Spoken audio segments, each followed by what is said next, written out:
My name is Kris Gethin, and what I aim to bring to you is inspiration, motivation from clients, everything that will allow you to evolve as a human being. Hello, everybody. This is the Kris Gethin podcast, and I'm absolutely honored to have my guest on today. And we were actually introduced by our mutual friend, Andy Mant, who owns Blue Block. So he said, you have to have this guy on your show. And I'd actually read your book prior to this, which I have right in front of me, which is the Tinfoil Guide to EMFs. And this gentleman in front of me is known as the EMF guy, Nicolas Pineault. So he is an investigative health journalist, an educator, an advocate of technologies.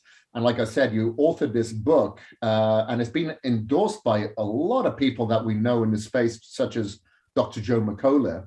And it tackles every topic when it comes to electromagnetics, satellites, dirty electricity, absolutely everything. That's what I really love about this book, is that you cover not only just EMFs, but your microwaves, various frequencies, X-rays, etc., and how it can have a negative impact on our lives if we don't control it.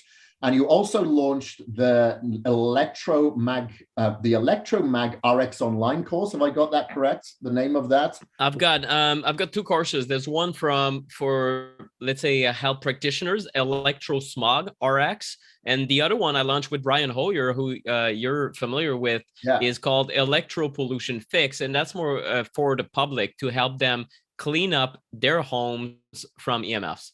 Right. Okay. And have I got the pronunciation of your last name correct? Nicolas Pineault?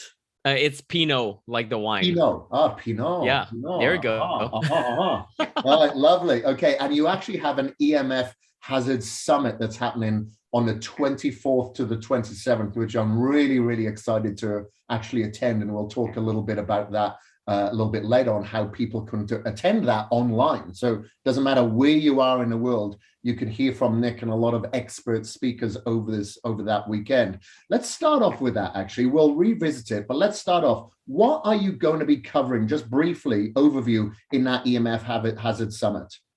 Yeah, Emf Hazard Summit, what I wanted to do a little bit differently. I know there's a lot of online summits on many topics, whether it's muscle building to women hormones and thyroid health, and there's an infinite amount of them. But I find that even for myself, I have a hard time listening to 40 experts with like an hour or an hour and a half talk each. So I decided to gather all these experts. There's doctors who are aware of EMFs and talk in terms of electrosensitivity.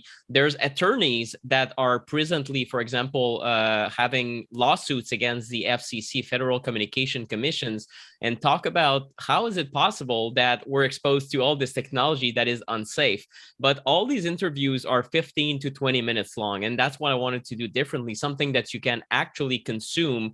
And these interviews are pretty packed and short and sweet. So this is really what's different about the format. So we have 25 experts, and there's also, I give one session on electrosensitivity, and you're going to really learn. If you're not familiar with EMFs, it's a great intro. If you're already familiar with EMFs, you're going to learn other things. We talk specifically about dirty electricity with top building biologist Aura Miller, and we talk about different angles. So it's a little bit of everything when it comes to EMFs, the safety of EMF or lack thereof, and how to mitigate EMFs at home. We do have Andy Mant also, who talks about blue blockers. If you're just not so familiar with them, you're going to love the session. Just learn how to use them, and why on earth are we looking like Bono today on this interview? Yeah, not quite as cool. No. So for the listeners that are, new to EMFs, can you explain what EMFs are? And number two, how on earth did you stumble across this as now your profession? Sure. So EMF stands for electromagnetic fields, and it's a very large definition. Electromagnetic field, or is a bit of a misnomer. It's not one thing. It's an entire spectrum of frequency. It's all the frequencies that we're exposed to and have been for since the advent of humankind, and even before that. On Earth, you have very extremely low frequencies. For example, the natural magnetism or magnetic field that is emitted by the planet is in the very low frequency. We're also exposed, even if you fly at 30,000 feet, you're exposed to X-rays, gamma rays, and these extremely high frequencies that are way higher than visible light. For example, somewhere in the middle, you have visible light. A little bit lower on the spectrum, you have microwave radiation or radio frequency radiation. And that's the bulk of these new exposures that we have never been exposed to in nature. Or we did get exposed to a little bit from space when it comes to microwaves, but the bulk of our exposure nowadays it has increased tremendously, and that's in the form of Wi-Fi, Bluetooth, cell phones, cell towers. So that's all the man-made EMFs that I'm interested in, because yes, we're exposed to EMFs all the time. You get in the sun, you're exposed to a ton of EMFs, but these have been designed in a certain way to be compatible with biology, whereas other EMFs, not so much. So that's really my big concern. And how I got into this is a background in communications and I guess curiosity and just an obsession with certain topics that where I'm not able to really process how is it possible that we're exposed to things that are unsafe, and everyone is kind of blindsided by these things. I started with food toxins and toxins in our tap water. When I discovered that here in Montreal, there's probably unsafe levels of lead in tap water just because of old lead piping, and no one seems to care that much about it, when we know that just a little bit of lead is very detrimental to your health. In fact, it looks like every decade they decide, oh, you know what, the amount of lead that's permissible should be halved and halved and halved, because we discovered that it's more and more dangerous. Not because it becomes more dangerous, but because our understanding is more precise on that matter. So I started with that background of food toxins and toxin in the air and water, and then when I stumbled upon the topic of the safety of cell phones in particular, I was a little bit shocked, because I was here, a nutrition author, writing on my laptop on Wi-Fi. I had Bluetooth headphones, Bluetooth keyboard, everything wireless, right? And when I read that, oh, these things are unsafe, and I read many different scientists like Dr. Martin Blank, who had a PhD in, he was both a physicist and a biologist, so he understood both fields. And this is really the background you need to understand this thing on a scientific standpoint. I was really shocked that someone from the Columbia University and other doctors at very prestigious position were kind of risking their careers, saying, guys, this is everything but safe. And since then, I've learned things that everyone can verify, because I know it's met with a lot of skepticism on the internet, a lot of pejorative terms like, oh, this is tinfoil hat or stuff, right? That's why my title of my book, The Non-Tinfoil Guide to EMS, you mentioned at the beginning, I think you said the tinfoil guide, but people even call me the tinfoil guy sometimes, because it's kind of a joke. But in reality, it's met with a lot of skepticism. And I understand that, because we've been led to believe that this is crazy talk. No, of course it's safe. We're exposed to the sun all the time. So how is it possible that a cell phone wouldn't be safe when it's such a low power level of exposure? And that's true. However, what is not considered in the equation of health is whether these frequencies have certain characteristics that are foreign to our body. The sun rays are completely different in their characteristics compared to a cell phone. A cell phone is not optimized or designed for human health in mind. When you do that with signal, with man-made EMFs, it's called PEMF. It's called the Pulsed Electromagnetic Field Therapy device. And I'm using it daily. There's something that I got sent, a Flex Pulse. I don't know if you're familiar with this one, but I use that on my knees. I've just started running very recently. I'm training for a Spartan race, so I'm training pretty hard compared to what I used to do. I run these on my knees. It really works. But why does it work, and why would cell phone be dangerous at the same time? It's kind of bizarre, but the PEMF device has been designed a certain way with harmonious waves. For example, just the waveform, how it looks. A cell phone is optimized for connectivity. So when you look on an EMF meter, a reader that you can use professionally, and that people like Brian Hoyer, who's an EMF mitigation specialist, use to read the waveforms, they see that it's completely erratic. So it's erratic, it is pulsed, and it's simply not optimized with human health in mind. And that's the fundamental difference between the natural EMFs or even the therapeutic use of EMF, including red light panels and other light-based technologies, and the man-made EMFs that should be considered electropollution, because they don't serve a purpose of they serve a purpose for communication purposes, or to record this interview if we're on Wi-Fi, for example, but the exposure itself is kind of a secondary smoke that we should avoid. It's not something that is the goal here. The goal is connectivity and whatnot, but it's really the problem is a lot of denial around that entire sphere. And this is why I keep going, because there's still a lot of people who are in disbelief in front of this information. Yeah, because it's invisible, right? There's nothing for people to point the finger at. And when some people, are exposed to something over a duration of time, they never really notice the difference. That's why people who eat McDonald's every day, they don't feel any difference eating it the 7th day, 8th day, 9th day. I haven't had McDonald's for years. However, if I go eat a McDonald's now, I'm going to feel terrible because I'm going to feel the toxins in there, So maybe if somebody was to come out from the boonies and they are possibly electrosensitive, then they're going to feel that almost immediately. I tell you when I feel it, the majority of the time. I travel a lot when I stay in hotels. I try to unplug as much as I can. It isn't always successful. If I travel to, say, Dubai and I'm staying in a nice hotel, everything is via an iPad. If I cannot close the curtains by my hands, that it's a oh my God. You know what I mean? So I'm getting penetrated. And I can pretty much guarantee, especially if I'm staying on a higher level where I'm exposed to more satellite signals, EMFs, and obviously routers throughout everyone's room, even though I may have the most comfortable bed, I just cannot sleep. I feel like I'm being penetrated with all these, these different frequencies, and it really, really does affect me. My wife, on the other hand, won't affect her whatsoever. So obviously you're going to get both sides of that story, and some people are going to argue it. Hey, I'm fine, not going to feel it. Well, you may not feel it from you may not have any symptoms externally, but internally you may. Much like the person who goes to McDonald's, for instance.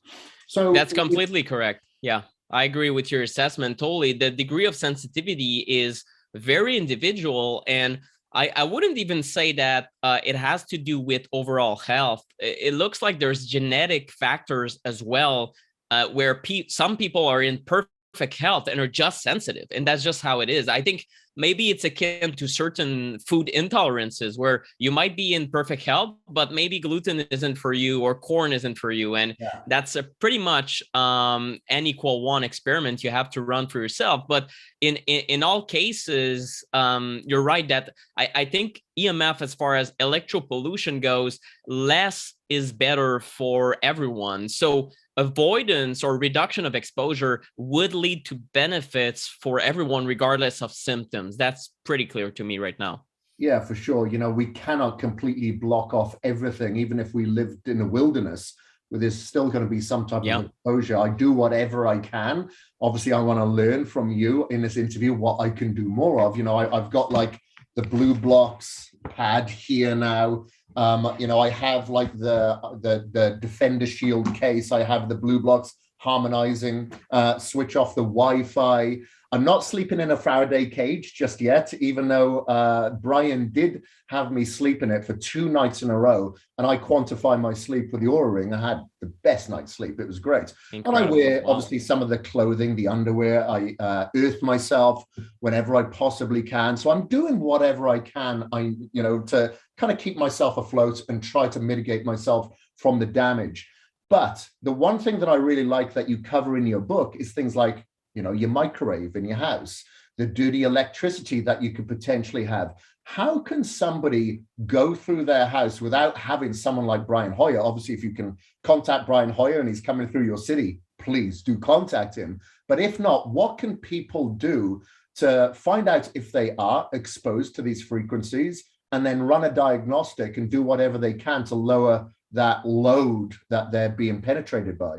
Yeah, that's a great question. This is exactly the question that Brian and I have asked ourselves almost 2 years ago when we started creating our course. And it was really, okay, it's kind of overwhelming for the average person to think about EMFs. And it's a bit daunting. Many people, including, it's funny a little bit shocking to me still when doctors, there's one functional medicine doctor who's very famous who wrote to me yesterday and said, I just read your book. That was the title of his email. And he said, I was very scared. And I was like, oh my God. Yeah, that's kind of the feeling you get, because if you discover, for example, that EMFs can interfere with performance, sleep quality, fertility, you see all these studies and you realize, okay, well, it's everywhere. So what can I do about it? It's very frustrating. You see towers. Now you come to recognize that there's routers in every room in hotel rooms, and it's a little bit daunting. But the thing you have to remember is this. You start with the bedroom. And we could almost stop there and you would tackle the bulk of your exposure, or at least the one that matters the most, because it looks like the signals from phones, Wi-Fi, Bluetooth, and all EMFs pretty much all act the same way. They are agitating and prevent you from having the best night of sleep. And I think that might be one of the primary mechanisms that might explain why it could be a carcinogen. You have poor sleep, and that might have to do with the reduction of the release of the melatonin hormone at night. So it might do the same thing as visible blue light, although this one from cell phone is a type of light, if you will, or an EMF that's invisible. Your pineal gland and other body parts might perceive that signal as light and then delay or just skip the release of melatonin. So it means that your sleep won't be as deep as it could have been. And then repair goes out of the window. Your hormones aren't optimized, and the cascade from the loss of sleep quality might be huge on a human performance standpoint, and then on a recovery standpoint, if you have chronic fatigue, or you're trying to heal from something, from a wound, or just you're feeling horrible at the moment and you need that sleep time. And that's really the problem. What we're trying to achieve with interventions such as the ones we're going to talk about today is not to do something fancy or futuristic. It's merely going back to normal. And that's important to say it and to repeat it to ourselves. These levels of EMS were not around 100 years ago. They were not around 10 years ago. They were not around 5 years ago, because it keeps increasing the amount of different devices and the intensity of the electro smog in a city environment. So all that to say, long story short, made short, clean your bedroom first. And it means that if you have something in your bedroom that could be emitting wireless, you will remove it from the room altogether, or make sure it's turned off, but certainly not keep it close to your pillow. And right there, I see the statistics among teenagers, how many of them sleep with their phones. And I've seen everything from 50 to 75%. I think in certain neighborhoods, it might be 100% of smartphone users that fall asleep with their phone under the pillow, on them, near the bedstand, very close to them. And it keeps downloading things during the night when you have notifications. You might put it on sleep mode or something where it's silent. You don't want to be woken up by this buzzing, but it will still emit. And this is really problematic. So what you should do instead is turn it off.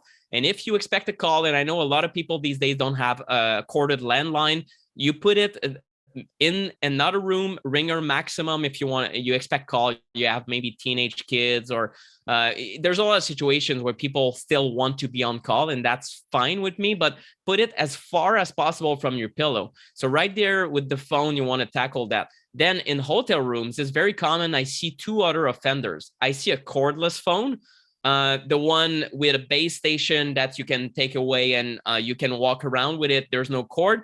So that base station is equivalent to a cell phone a miniature cell phone tower, if you will.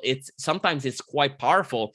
And I've seen it one time in Vegas. I couldn't even unplug the phone. So I wrapped it in tinfoil and put it on Instagram. And people thought I was completely silly, but it actually kind of dampened the signal 90%. So it was something, but I couldn't move it. I couldn't unplug it. And I think if I had unplugged it, I think security would have been called or something crazy. So I was like, okay, no, I don't want to get into any trouble. So that phone needs to go or needs to move as far as possible from the bedstand. In certain situations, I've been able to simply turn it off, and then no one could call me. I guess the front desk might have been unsatisfied with how I use the phone, but who cares? I want great sleep, right? You have these comfortable beds, king size beds, good pillows. It smells fresh. It's a beautiful room. And then you sleep horrible. It happens to me all the time. I get you. So there's that. And then the second thing you want to look for also is that alarm clock. I keep seeing alarm clocks nowadays that not only are plugged into the wall, so they might emit a small magnetic field around it if it's very close to your pillow. Not only that, but they have a Bluetooth function in them. And what a lot of people don't understand is our technology nowadays is built so poorly that engineers make it so that even though there's no phones around, you have no intention of using that Bluetooth connectivity between your phone and the alarm clock, it is still emitting. And it is emitting all the time, almost every second. So it's completely useless electropollution in that case, because you have no intention of using it, and it's just there, and it's just pinging signal, looking for a phone, saying, I'm here, I'm here, I'm here. Where's your phone? So you can unplug that thing altogether, use your phone instead as an alarm clock. On airplane mode, it's good, but it's becoming increasingly hard, because even on airplane mode nowadays, the latest iPhone 12 and 13, there's the Find My Phone, or the what is it called? Basically the GPS service, the location services still emit a little bit of EMF. So with these new technologies, it's kind of silly, but it's really moving in the wrong direction. So it's becoming increasingly hard to reduce exposure. So that's why I would turn it off altogether. Or in my case, what I would do is put it maybe on the desk, like very far away from the pillow, put it on airplane mode, have my alarm clock on there, and then ditch the alarm clock that's Bluetooth enabled. And that's about it for the bedroom. And if in your bedroom you realize you have other machines like a laptop open on Wi-Fi or these other gizmos, just try to turn everything off that you can. And this is even though neighbors might be using routers and Wi-Fi, and you might see this laundry list of Wi-Fi signals, the ones that are closer to your body are your own Wi-Fi, your own phone. So it still matters what you do. And that's something that a lot of people fail to understand. And they kind of throw their hands up in the air and say, oh my God, there's nothing I can do about that. But in reality, the bulk of your exposure, it's still true that it often comes from your personal devices. So you have full control over those. Interesting. That's absolutely fascinating. And what I noticed as well in your non-tinfoil guide to EMFs is that you speak about quite a lot of experts and researchers that were funded by telecommunication companies, for instance, to show the safety of their networks, when in fact, during that time, they would discover things that weren't safe at all. And when they wanted to be public with that, next thing they were asked either to be quiet or they were asked to leave their job. So what are some of the negative health implications that we can expect, and maybe children as well? You know, what I thought was fascinating is that in a lot of phone cases, when you get the manual or when you get the guide, there are warnings inside that are written there from the companies. However, who reads them? Not many people read them, but it's out there, kind of like public knowledge, but nobody's talking about it. So what are some of those implications that, certain people could expect?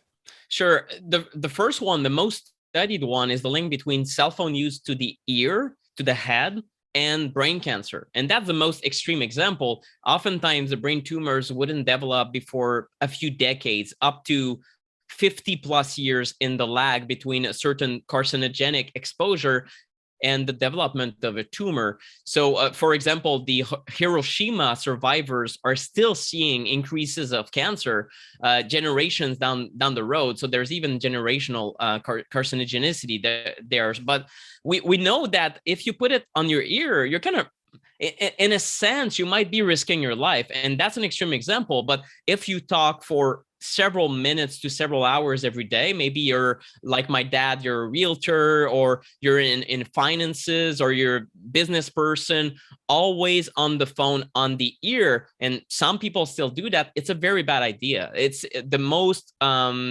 dangerous type of tumor you could get is a glioblastoma, which is quite deadly. There's other tumors that are thought to be linked with cell phones, including the parotid gland, so salivary gland, thyroid. There's also acoustic neuromas that might lead to complication, including hear loss or death. So that's the most concerning thing. However, nowadays, the good thing I see is more and more people stop using a phone on the ear, but they use it in other places. So a lot of people do like this near the heart. I see people shirt pocket. I've talked to I've heard of one functional medicine cardiologist and another one that I interviewed, and both of them agree that some patients come in their clinic with heart palpitations and other heart problems. They can link it back directly to the fact that they keep their phone in the pocket 24/7 or nearly like all their waking hours. So it's an example of, well, if it causes tumor here, what do you think it will cause in other body parts? And we're left with a big question mark as far as science goes about what does it do in the groin area with all these men and women who keep a phone in their pocket all the time. We know it will harm your fertility. There's a review that came out of Busan University, or I think it might be Busan or Busan from South Korea, and it just reaffirmed that there's no denying it will harm men's fertility. The thing is, and a lot of men have told me, Nick, that's perfect, kind of scoffing at the idea, right? Kind of trying to be almost smart asses, part of the term, but they say, oh, Nick, I don't want any children. So that's perfect. It's kind of removing my fertility. Ha, ha, ha. But think about that. Your fertility as a man is a good marker for overall longevity and also hormonal health. So if you still have amazing sperm quality in your 50s and 60s, well, it means you're in great shape. You can still reproduce. That's something. For women, it's pretty much the same. A woman that can still conceive in their 40s, 45 and beyond, it's kind of incredible. And you know that you have this body in a great shape. So do not underestimate the reality that it will reduce sperm motility and many other characteristics of sperm quality. In women, it might be even more concerning because they get one set of eggs for their entire existence. So we don't know exactly what it does, whereas men in 2 months, they can completely renew their spermatozoa. So there's no big deal if you've been exposed all your life. You can just stop that exposure and then you're going to renew your fertility. So you can start now, and it just comes down to not having a phone in your pocket all the time. If you sit down at your office, obviously it's my bedroom / office, you just put your phone in front of you. Don't keep it there in your pockets. It's just a bad habit. So oftentimes there's what I like about this work and why I wanted to put more effort is there's some products, and you mentioned there's the glasses, there's some products to be sold, but most of the advice I give out is free and easy.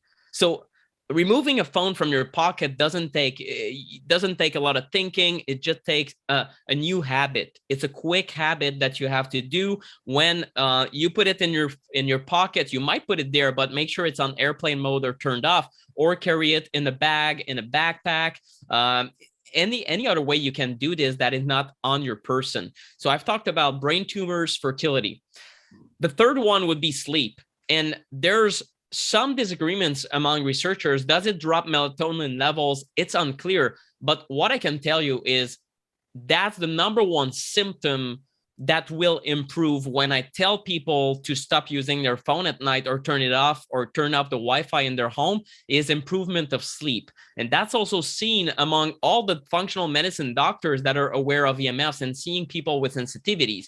So what it tells me is this: we don't want to wait until we have all the scientific mechanisms figured out before we start turning off the damn phone at night. We can start now. And if you see benefits for yourself, if you can quantify these benefits scientifically using Oura Ring or other technologies, and you're like, wait a minute, I think I get 30 minutes more sleep, or my sleep quality is improved 10%, then you know that it's impacting you. But it does mean that you have to recognize that that signal is invisible, and yet it looks like it's still doing something to my body. So there's many other symptoms that might be attributed to EMFs in that sense, including sleep loss, including some people that get a lot of brain fog. And I was one of them, but it can vary depending, as you mentioned, individual sensitivity, but also current state of health.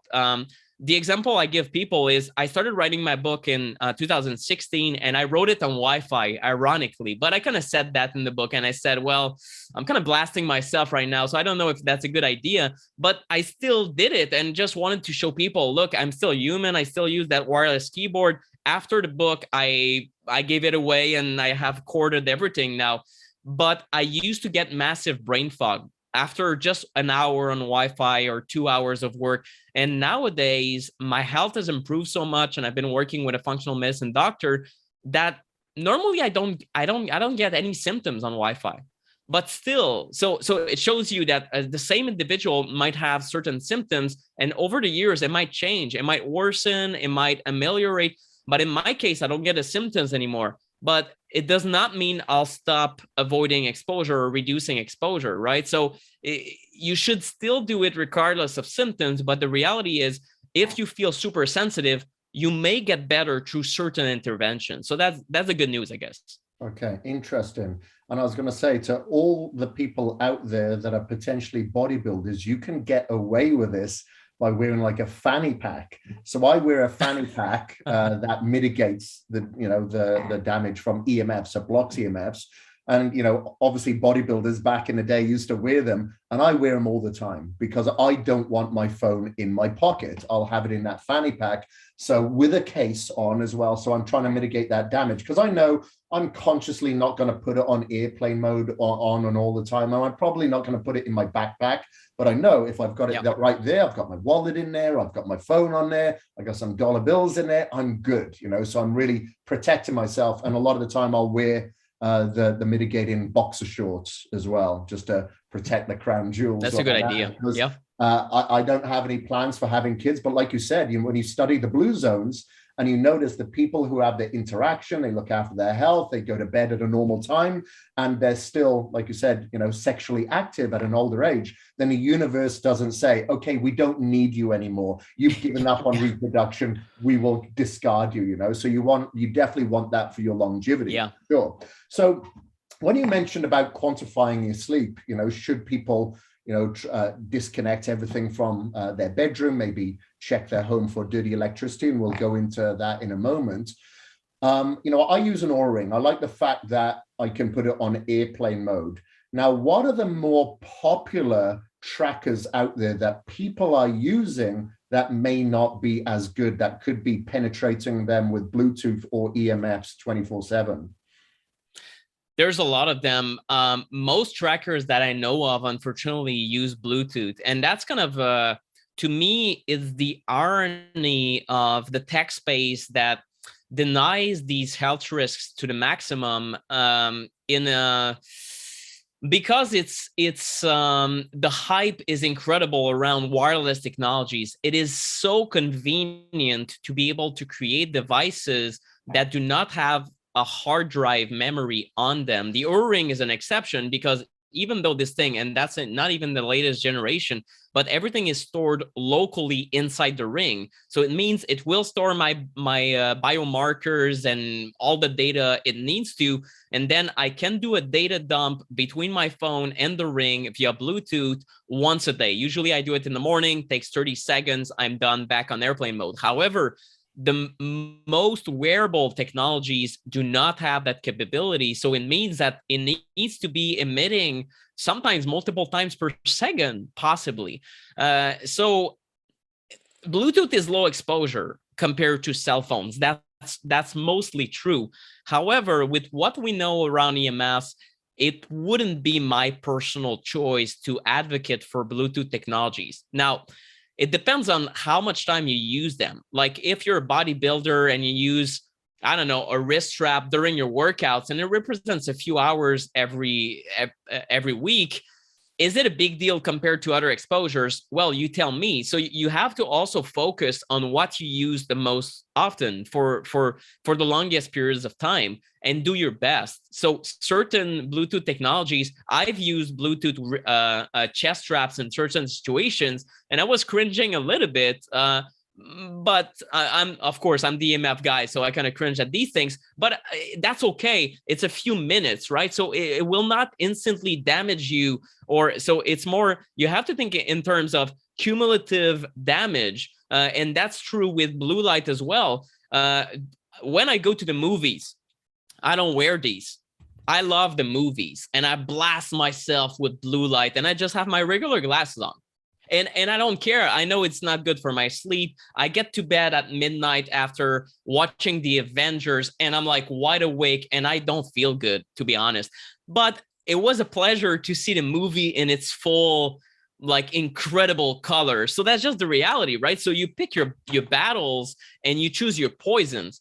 So in other situations, when I watch a regular show, I have these on, or I have the more reddish or like dark orange ones to try to spare my sleep. And that's just the reality. So when it comes to EMFs, we shouldn't be, let's say, too dogmatic about exposures like these. But if someone wears something on their person 24/7, and it's Bluetooth and it's emitting all the time, I would rather have them use something else. And I have a bias towards Oura Ring because they get it. But I think that, you know, when bodybuilders and athletes and consumers will demand that things are stored locally so they can sleep better, these companies will respond. That's what Oura did. Oura doesn't admit that EMFs are dangerous. By the way, if you look at the verbiage on their website, it kind of says, if you have a concern about EMFs, you'll be pleased to hear that it can be on airplane mode.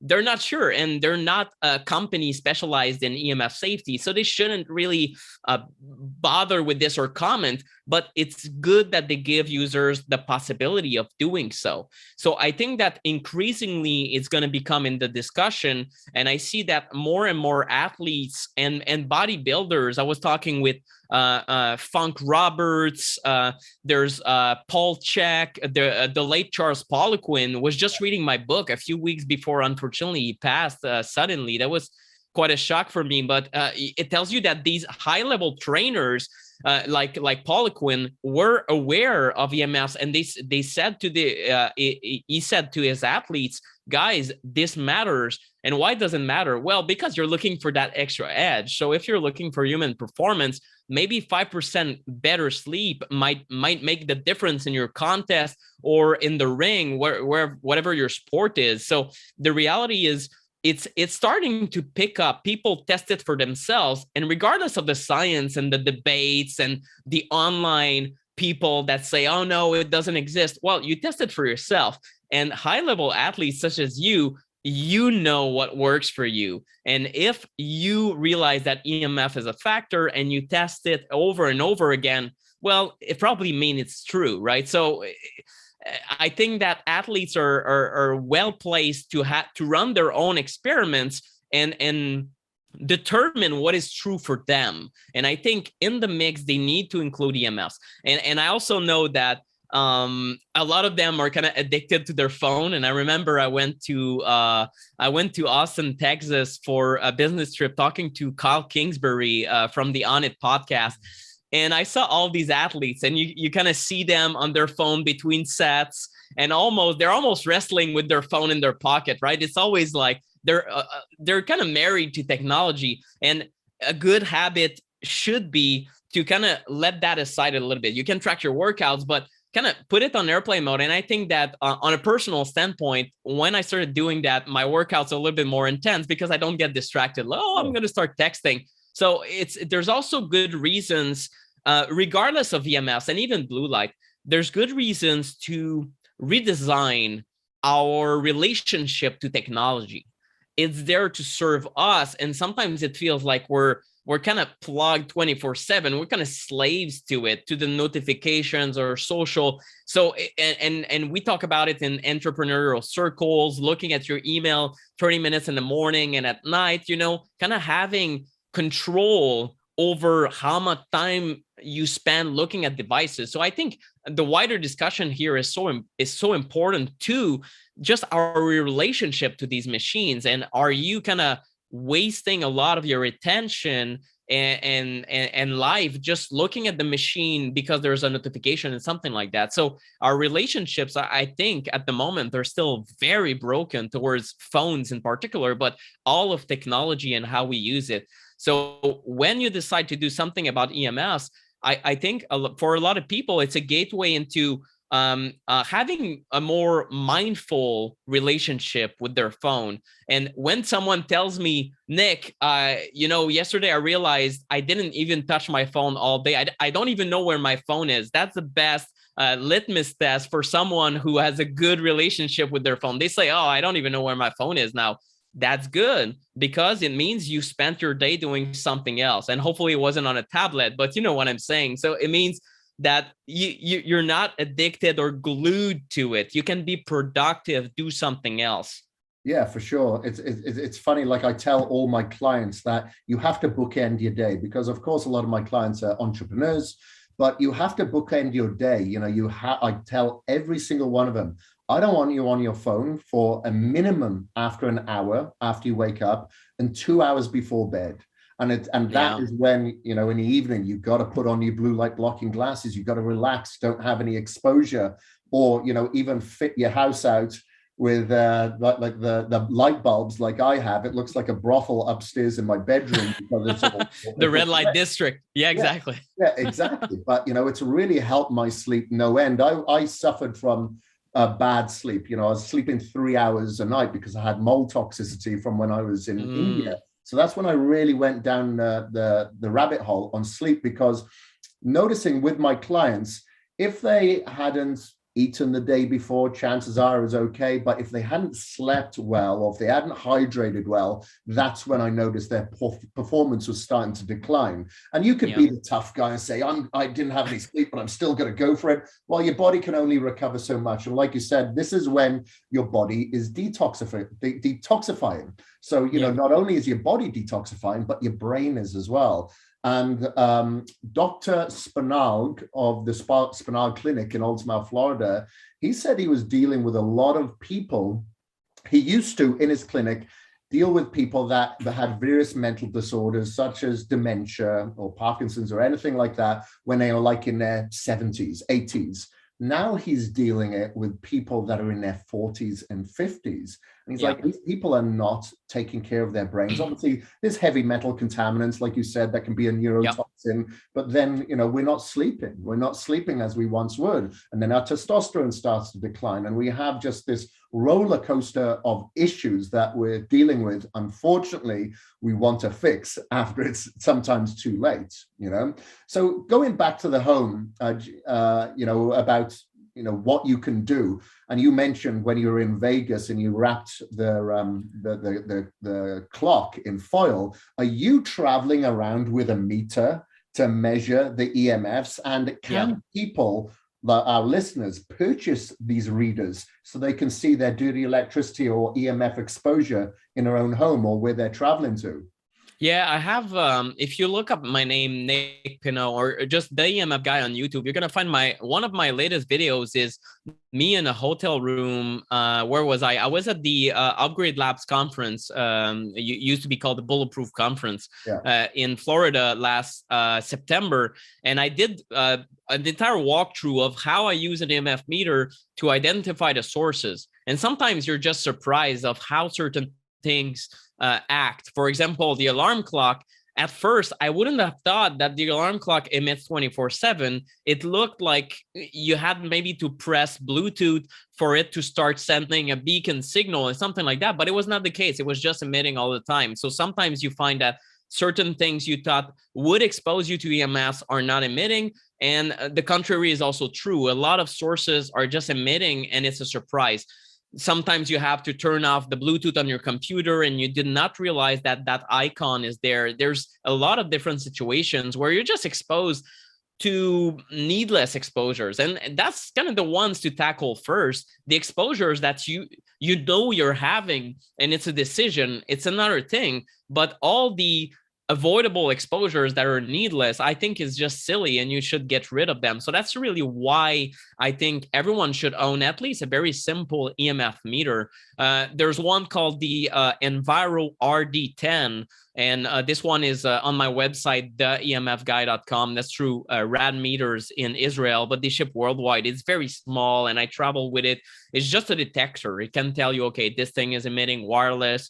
I should move this thing over there, and it's very useful. And there's another one, the CM ProTech 34 from France, that Brian and I recommend in our course. Still a bit more precise, and the readings are, you also have the sound function, and the readings are more realistic, or let's say scientifically accurate. That's the term. So there's many meters out there, but if you're just a beginner, you might pick up something very simple, and sometimes it's just going to help you identify what is emitting and what is not. A good example: you get in a new car. I don't own a car, but I do rent them maybe six times per year to go to my relatives and different places, especially during the holiday season or summer season. So I get in a new car, and every time it's a new model, I get Kia, I get Hyundai, I get everything. And the first thing I do is I go in the dashboard with an EMF meter, and I look, is this thing emitting Bluetooth? Most of the time it's on, because prior people that rented the car linked their phones, and I don't want Bluetooth. Usually I don't use Bluetooth, or I use the cord on my phone, kind of USB thing, instead of Bluetooth. So I go in the car settings, and I see the Bluetooth that is on. And sometimes, in most situations, still, it's not true of all cars, but sometimes I'm able to turn it off, and I see the measurable difference on the meter, and I tell myself, well, here's a good thing. I'm going to drive for 2 hours. I don't have that exposure close to my face. And that's just an example of when you're aware of these things, you can just remove an exposure here and there, and just think that in the grand scope of things, you're removing stressors from your life. And the stressors that I choose to endure on my body, like good wines, late night sleep. Yesterday, I went out with my wife, had 2-3 drinks, and it's a Wednesday. So okay, but it was worth it. It was completely worth it. But the other exposures that are needless and don't serve you in any way whatsoever, you're able to pick them apart and remove them from your, basically from what would affect it or stress your body. So it's really, when it comes to EMFs, it's really that. It's understanding that you should focus on your cumulative exposure and start with one thing. Start with like turning off your phone at night, or when you carry it on your person, just have a different strategy. And then you go from there. And maybe you'll decide to turn off your Wi-Fi at night, to set it on a Christmas light timer, for example. And you go from there. And eventually you pick up the glasses. You listen to Kris and start wearing those 2 hours prior to bed. So it's a little bit, it's a few action steps that you still want to take gradually. I think if you try to do it all and change all your habits, how you handle your phone, the Wi-Fi, plug your computer with Ethernet cables and all this, it might be a little bit too much. Like, you have other things to think about, especially if you're an entrepreneur, a high-level athlete. But you just take it one thing at a time, and at least you start including that in your framework of thinking about what impacts you. And that's really my message around EMFs is you should not ignore it. Even though it's very inconvenient, even though a lot of people would like to ignore it, it's there and it is impacting you whether you like it or not. So why not do something about it and get started? That's really, really the message. Yeah, it's definitely all about balance, because some people will see what I do online, on a daily basis, and I'm like, oh my God, how do you find the time? Well, I don't really think about it. It's a habit now, because I'm trying to invest in the most important thing in my life is myself. For sure, and a lot of these things, like you said, it's so easy. And we all like certain forms of inflammation or hormetic responders, whether it be cold therapy, hot therapy, or exercise. But like you said, that is serving us. Whereas, like you said, a lot of this is needless, where we don't have to be exposing ourselves to systemic stress 24/7, because then we're not Exactly. going to be able to recover for the stress that is going to serve us. So let's go into the summit now, because I selfishly, I want to learn a little bit about this summit before we delve into it as well. So what is this exactly going to cover? Is it going to cover, for instance, I've got a microwave in the house. Is it going to cover, is that exposure going to be bad for me and my food? Is it going to cover everything, like you said, gamma rays or X-rays? Like I'm going for an MRI next week. I injure myself a lot. You know, I participate in various outdoor activities, and I'm usually falling, and at 47 years old, I probably should be slowing down a little bit. So I just had an X-ray this week. I'm getting exposed to this. I went to the dentist last week to get fitted for Invisalign, so they needed another X-ray. Will you be covering all of this exposure so people know how they can mitigate possibly some of this damage, such as the microwaves that are in their house? And just wanted you to answer that question, what people that are listening here now, what they can expect by giving up their time for this summit. Sure. Yeah, we have a lot of speakers that talk about specific exposures. For example, one speaker talks specifically about the phone and goes even more in depth than what we talked about on how to handle your phone and whether you should use Bluetooth earpieces. And the answer is probably not, because you're kind of replacing one bad thing with another. Another speaker is talking about solar panels. Some people don't realize that when you install them at home, you should take care in especially the type of converter that you use, and the entire setup is important because it can create massive amount of dirty electricity. And some people install solar panels and start feeling uneasy in their home or have a hard time sleeping, and that's because of how the solar panel convert the energy and can really pollute the entire electricity in your home. So it's a bit of a technical issue, still something you want to hear about. Turns out most Americans have thought about getting solar panels in the last years, according to surveys. So it's very, very important to look at different sources. There's also, we do talk about supplements that might mitigate EMF damage. There's one researcher that I was very impressed with, Dr. Marco Ruggiero, MD, PhD, and he has developed a special supplement that can help mitigate EMF damage on a cellular level. And it's different compared to other antioxidants like glutathione or vitamin C or zinc. And it's very specifically addresses EMF related stress. And it's I think that it will serve the segment of the population that is electrosensitive better than anyone else, because he's seeing great results when it comes to reduction of symptoms. So we do talk about electrosensitivity. I have an entire presentation, for example, that helps you identify, am I having these symptoms of electrosensitivity? And even if you're an athlete, even if you don't think you are, maybe there's some things that are related to electrosensitivity. A common thing that it isn't so common, but is very characteristic of electrosensitives is tinnitus, or ringing in the ear. A lot of people get it nowadays, and a lot of people realize when they go away from the city, it will subside or completely eliminate. So it has to do with a certain degree of sensitivity, and some people can literally hear microwave radiation. And that's called the microwave auditory effect, or the fray effect. So it's, in fact, it's been known since the 70s that some people can hear radar. They can literally hear the radar, whereas most people cannot. So it's very fascinating to get into these conversations. And of course, we have a little bit of politics in there, in the sense that we have Robert F. Kennedy Jr. and Daphna Takover, two attorneys and activists that are talking about the reality. How is it possible that the regulatory agencies are failing us so much? And like Robert F. Kennedy says, the telecoms have captured Washington. And the reality is things are progressing very slowly when it comes to EMF safety. And mostly because there's a big industry that doesn't want these results to get out to the public. So it's very inconvenient science that many scientists are trying to do, but it's there's a lot of money involved. And like it happened with asbestos or cigarette smoke or even trans fats, there's big industries that do not like this line of research and would prefer to just roll out new wireless technologies and do business as usual. But there's economical realities And some people would say, oh, that's all a conspiracy. No, it's just, unfortunately, something a little bit broken about our world, I think, is lobbying, and how much industry has pressure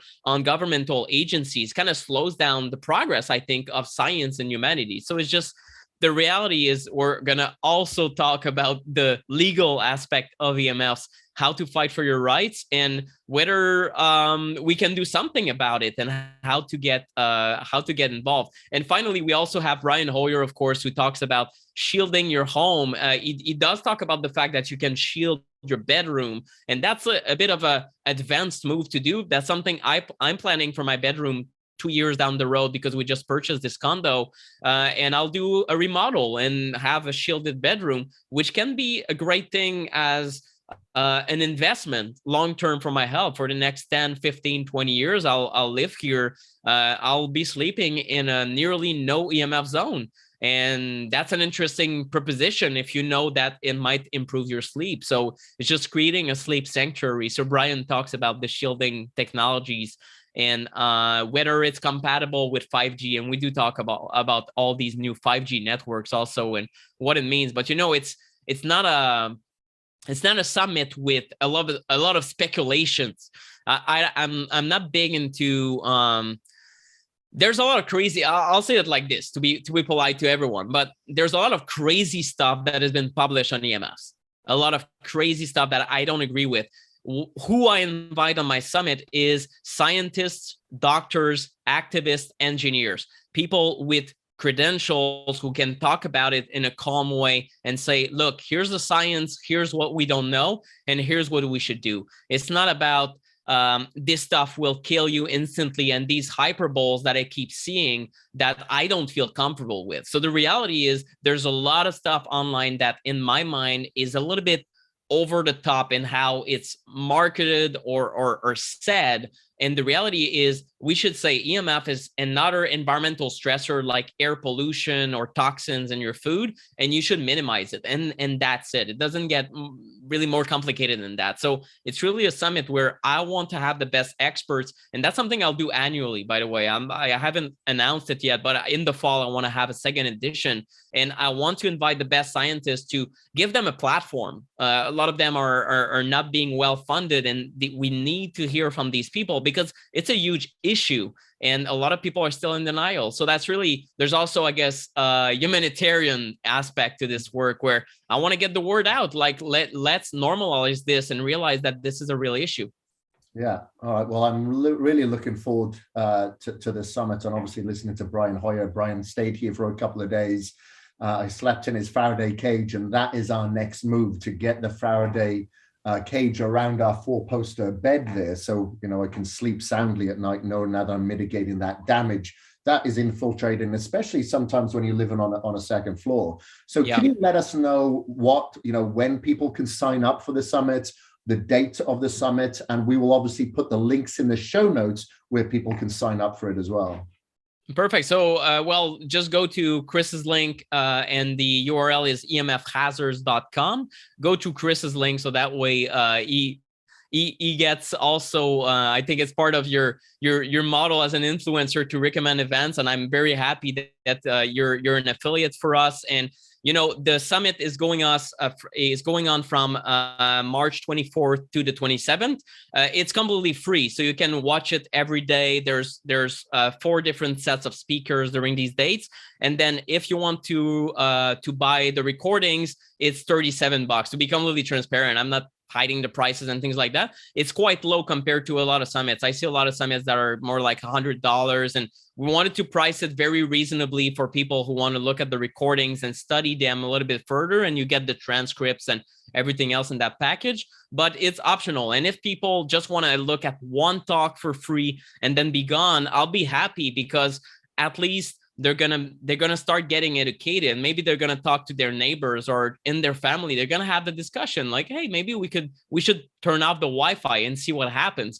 So it's really, for me, it's a mission that is near and dear to my heart, and the goal is just awareness and spreading the word out, and kind of letting go of the entire tinfoil narrative that no, it's not tinfoil, as I said in the book. So yeah. And speaking of which, guys, grab this book as well. It is a great resource. Thank you. If you've just, haven't heard much about EMFs and you want to know what you can do as well from a basic level to the more advanced levels, it's a great read to have on your shelf to review and refer to every now and again. But thank you ever so much for this interview. It was a real pleasure. Just before we do sign off, should people want to reach out to you, how do they contact you?